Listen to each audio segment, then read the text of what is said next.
दोस्तों आज के स्टडी में हमारे पास एक best three phase digital voltage and current protection device है। इस प्रोटेक्शन डिवाइस में हमें मल्टीपल प्रोटेक्शंस मिल जाते हैं, जैसे कि over voltage and under voltage protection, over current and under current protection, phase failure protection, phase unbalance protection, phase reversal protection. कई तरह के प्रोटेक्शन हमें सिंगल प्रोटेक्शन डिवाइस में मिल जाते हैं। तो किस तरह से इसका प्रॉपर इंस्टॉलेशन किया जाएगा, किस तरह से हमें इसमें सेटिंग करना होती है, हर एक कॉन्सेप्ट को प्रैक्टिकली सीखने वाले हैं। चलिए वीडियो स्टार्ट करते हैं और सबसे पहले हम देख लेते हैं किस तरह से हमें इसमें प्रोटेक्शन मिलता है। देखिए जैसे ही हमने पावर को ऑन किया, यदि सब कुछ नॉर्मल कंडीशन में रहेगा तो प्रोटेक्शन डिवाइस स्टार्ट होगा, जिसमें आप कितना वोल्टेज एंड करंट आ रहा है चेक कर सकते हैं। यदि आपका करंट ज्यादा फ्लो होता है, देखिए आपको यहाँ पे ओवरलोड प्रोटेक्शन मिल चुका है। यदि आपका कोई फेज फेल होता है, चलिए हम यहां से एक फेज को रिमूव कर देते हैं। यदि आपका कोई फेज फेल होता है तो उस कंडीशन में यहां पर आपको फेज फेलियर का अलार्म शो होगा। देखिए यहां पे वोल्टेज भी प्रॉपर नहीं आ रहा है, इस कंडीशन में आपकी मोटर अब स्टार्ट नहीं होगी। अब यदि हम फेज रिवर्सल समझे, देखिए फेज रिवर्सल होने से क्या होता है, मोटर की डायरेक्शन चेंज होती है।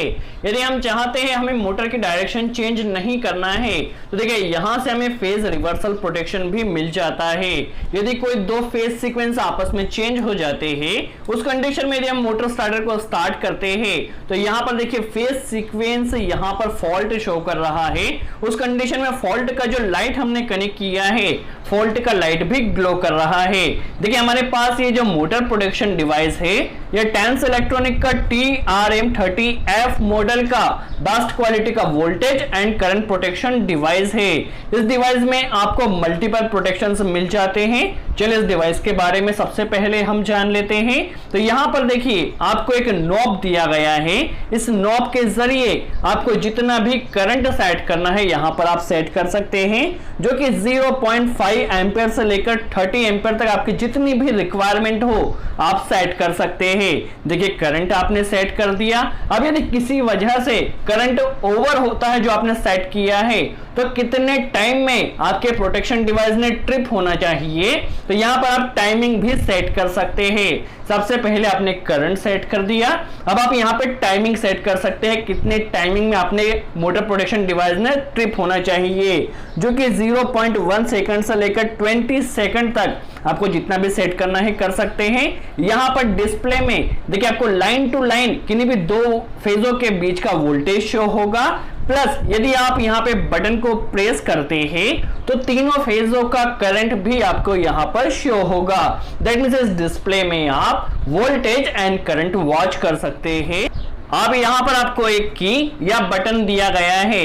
यदि आपको वोल्टेज एंड करंट चेक करना है तो जस्ट आप इसे सिंपल प्रेस कर दीजिए, जिससे यदि वोल्टेज शो हो रहा है तो वहां पे करंट शो होगा, यदि करंट शो हो रहा है तो वहां पे वोल्टेज शो होगा। यदि आपका डिवाइस ट्रिप हो गया है तो आपको इसे 3 सेकंड के लिए यदि प्रेस करते हैं तो ये रिसेट का कार्य भी करता है। दैट मींस इससे आप रिसेट कर सकते हैं। देखिए यहां पर आपको सभी फॉल्ट के लिए इंडिकेशन दिया गया है। यदि वोल्टेज ओवर या अंडर होता है तो यहां पे वोल्टेज का इंडिकेटर ग्लो होगा। यदि आपके डिवाइस से करंट ज्यादा फ्लो होता है तो उस कंडीशन में ओवरलोड के लिए एम्पर का इंडिकेटर ग्लो होगा। यदि फेज फेलियर या फेज रिवर्सल होता है तो फेज रिवर्सल का इंडिकेटर यहां पर ग्लो होगा। यदि सभी कंडीशन प्रॉपर वर्क करती है तो आपका यहां पे नॉर्मल इंडिकेटर ग्लो होगा, जिससे आपकी मोटर स्टार्ट हो जाएगी। यदि सब कुछ नॉर्मल कंडीशन में रहता है तो देखिए यहां पे टोटल आपको 4 पॉइंट्स दिए गए हैं, 97 एंड 98 यहां पर एनो पॉइंट है। आपको कनेक्शन इस एनो से ही करना है। देखिए यहां पे 97 एंड 98 एनो दिया गया है। यदि सभी कंडीशन ओके रहती है तो आपका यहां पर प्रोटेक्शन रिले स्टार्ट होगा, तो एनो यहां पे एनसी बन जाएगा और एनसी बनने से सप्लाई यहां पर पास होगी। तो आपको जो कनेक्शन करना है वो इस एनो के जरिए करना है। और यदि आप कोई ट्रिप का इंडिकेटर या फिर कोई बल्ब या अलार्म कनेक्ट करना चाहते हैं तो उसका कनेक्शन आपको एनसी से कर देना है। यदि कोई फॉल्ट आता है या ट्रिपिंग आती है तो उस कंडीशन में इस एनसी से सप्लाई आपको मिल जाएगी। देखिए 97 और 98 एनो है। यदि सारी कंडीशन प्रॉपर रहती है तो ये नो वहां पर एनसी बनेगा और आपके मोटर स्टार्टर को स्टार्ट करेगा। कनेक्शन इसका काफी सिंपल है। यदि पावर वायरिंग की बात की जाए तो जस्ट सबसे पहले RYB 3 फेज हमें L1 L2 L3 में कनेक्ट कर देना है। जो प्रोटेक्शन डिवाइस का आउटपुट होगा वो कॉन्टेक्टर में जाएगा और कॉन्टेक्टर से हमें जिस भी लोड को रन करना है वहां पर लोड में कनेक्ट कर देना है। तो कनेक्शन इसका काफी सिंपल है। देखिए आज के स्टडी में हमारे पास एक ड्यूअल मोटर स्टार्टर है जिससे हम एक मोटर को रन कर रहे हैं। देखिए यहाँ पे इस कंट्रोलर के बारे में और हम जान लेते हैं। कनेक्शन इसका काफी सिंपल है। इसमें आपको 3 फेज कनेक्ट करना है जिसका जो वोल्टेज है 380 से लेकर 440 वोल्ट तक हो सकता है।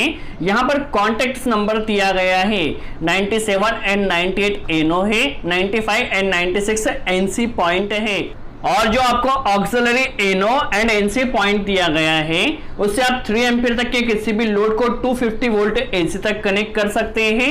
देखिए आपको एम्पियर या करंट सेटिंग यहाँ पे 0.5 एम्पियर से लेकर 30 एम्पियर तक दी गई है और वेटिंग टाइम यहाँ पे 0 सेकंड से लेकर 20 सेकंड तक दिया गया है।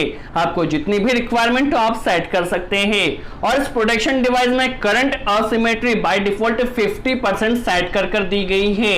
यदि आपके किन्हीं भी फेसों के बीच में करंट का डिफरेंस यदि 50% से ज्यादा होता है तो 3 सेकंड में यहां पर आपको ट्रिपिंग मिल जाएगी। दैट मींस यहां पे आपको करंट असिमेट्री प्रोटेक्शन भी मिल जाता है। हाई वोल्टेज के लिए यदि लाइन टू लाइन किन्हीं भी 2 फेजों के बीच में वोल्टेज 440 वोल्ट से ज्यादा होता तो आपको ट्रिपिंग मिल जाएगी। लो वोल्टेज के लिए आपको 265 वोल्ट तक की यहां पर सेटिंग दी गई है। इसके अलावा वोल्टेज असिमेट्री भी दी गई है। यदि किन्हीं भी 2 फेजों के बीच में वोल्टेज सिमेट्री 30% से ज्यादा होती है तो आपको 3 सेकंड में ट्रिपिंग मिल जाएगी। चलिए अब हम प्रोडक्ट वेरिफिकेशन कर लेते हैं। देखिए टेंस इलेक्ट्रॉनिक के हर एक प्रोडक्ट को आप वेरीफाई कर सकते हैं।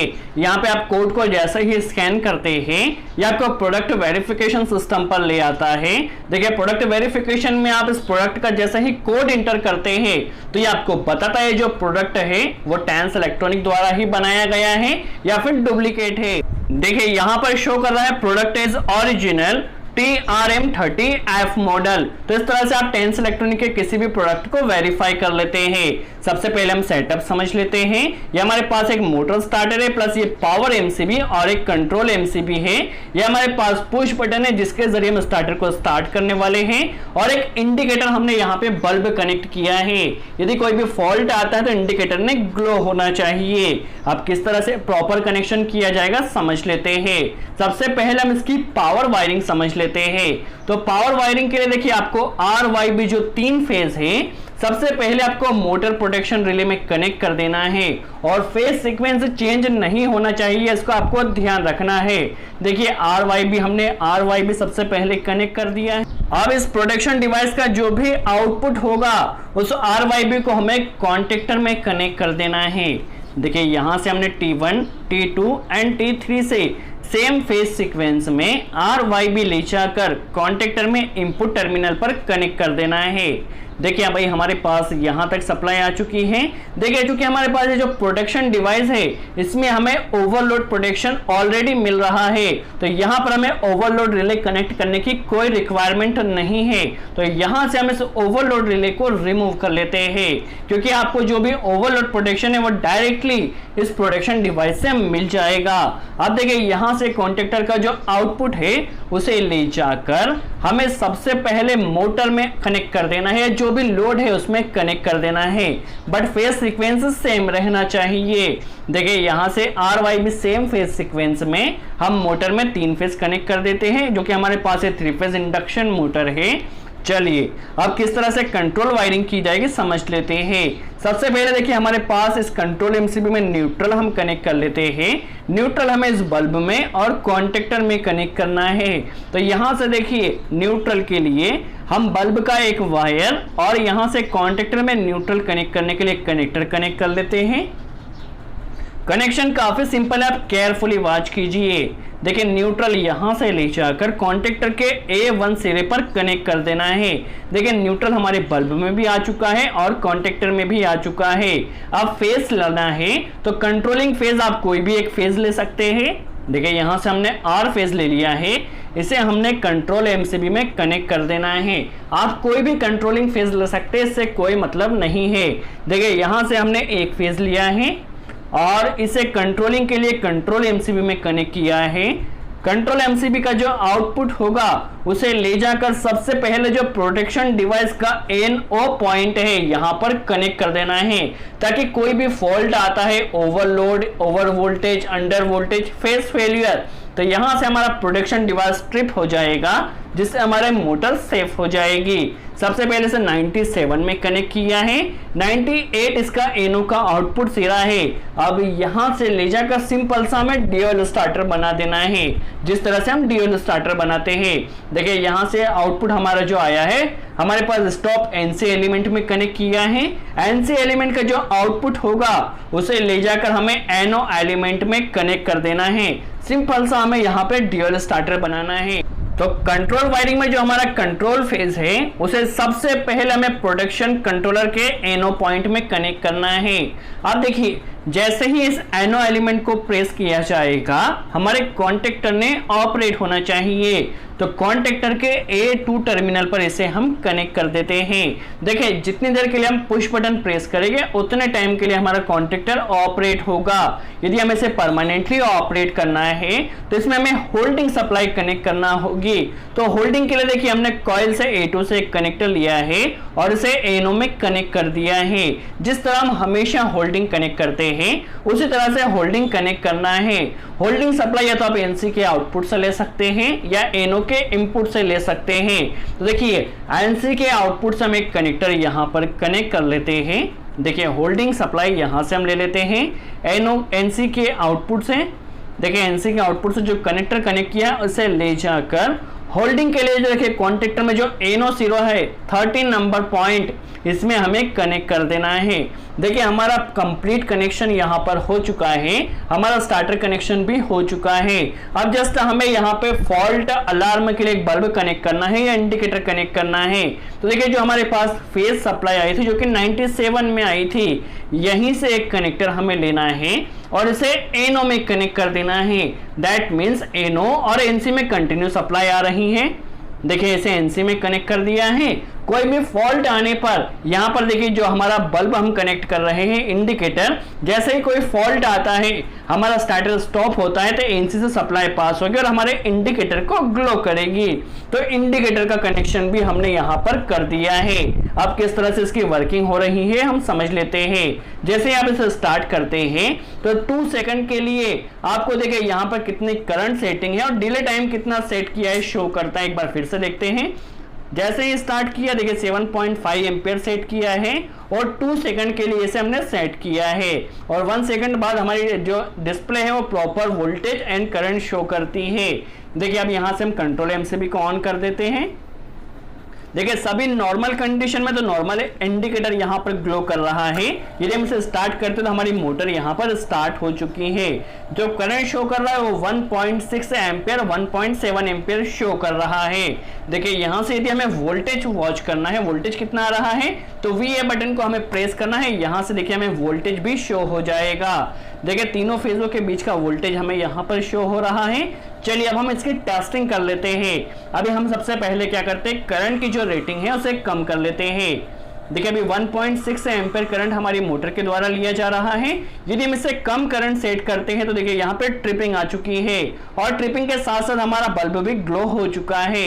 इसे 3 सेकंड के लिए हम रिसेट बटन को प्रेस करते हैं, रिसेट हो चुका है। देखिए नॉर्मल एलईडी ब्लिंक कर रही है।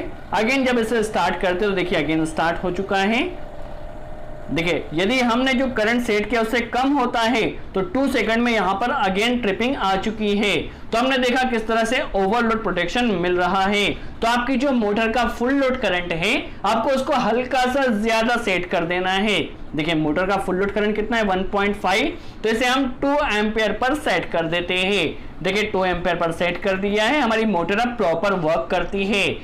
देखिए यहाँ पर हमारा ओवरलोड टेस्टिंग हो चुका है। अब देखिए यहां से हमारी मोटर प्रॉपर वर्क कर रही है। अब चलिए अब हम देख लेते हैं फेज फेलियर प्रोटेक्शन हमें किस तरह से मिल रहा है। देखिए अभी हम यहां से पावर एमसीबी को स्टॉप किया है।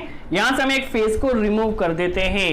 देखिए यदि एक फेज रिमूव हो चुका है, फेज फेल हो चुका है, अब यदि हम इसे स्टार्ट करते हैं तो यहां पर देखिए वोल्टेज की एलईडी यहां पर ब्लिंक कर रही है और वोल्टेज यहां पर प्रॉपर नहीं आ रहा है। देखिए यहां पर हमें फॉल्ट शो कर रहा है। देखिए अब यहां पर हमारे पास जो मोटर है वो स्टार्ट नहीं होगी। देखिए हमने देखा फेज फेलियर होने पर क्या होता है, यदि फेज रिवर्सल होता है, यदि किसी वजह से फेज सीक्वेंस चेंज हमने कर दिया है तो उस कंडीशन में भी हमारी मोटर स्टार्ट नहीं होगी। देखिए फेज सीक्वेंस क्या भी हमने चेंज किया है, यदि हम इसे स्टार्ट करते हैं तो थर्ड इंडिकेटर फेज सीक्वेंस का इंडिकेटर ग्लो कर रहा है, प्लस फॉल्ट के लिए जो हमने इंडिकेटर या लाइट कनेक्ट किया है यह भी ग्लो कर रहा है। तो हमारा आपने देखा मोटर प्रोटेक्शन डिवाइस में यदि हमारा फेज रिवर्सल होता है, ओवर वोल्टेज या अंडर वोल्टेज होता है, या ओवर करंट या अंडर करंट होता है, तो हमारी मोटर यहां पर स्टार्ट नहीं होगी। देखिए जैसे ही हम फेज सीक्वेंस को प्रॉपर कर देते हैं, हमारी मोटर स्टार्टर को यदि हम स्टार्ट करते हैं तो यहां से ये स्टार्ट हो चुकी है।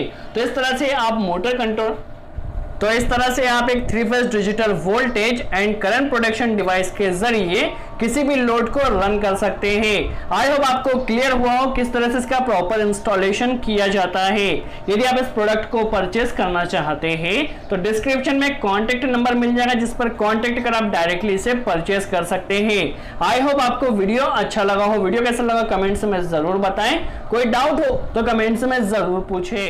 सो आज के लिए इतना ही।